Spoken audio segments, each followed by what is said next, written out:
বাঙালির একটা স্বভাবগত দোষ আছে। যখন বিদেশে যাওয়ার জন্য আত্মীয় স্বজনের কাছে টাকা পয়সা চায়, আত্মীয় স্বজন টাকা পয়সা দিয়া তার বিদেশে পাঠায়।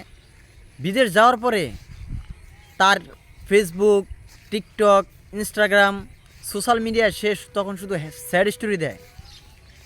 আমার কত হলো চোদানির পোলা, তুই যত স্যাড স্টোরি দিবি, কী কারণে বিদেশ গেলি, কী কারণে তুই দেশের বাইরে গেলি? মানুষগুলোর কাছে শোনোস না বিদেশ যে কত কষ্টের?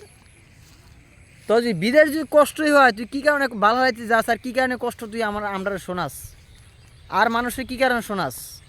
তুই কি এটা মিন করতে চাস যে তুই কষ্টে আসস আর যেন কেউ কষ্টে না থাকে? নাকি তুই বিদেশ দিয়ে টাকা পয়সা কামাস আর কাউরে টাকা পয়সা কামাই দিতে চাস না? কোনটা একটু উল্লেখ করিস, চোদনার পোলা।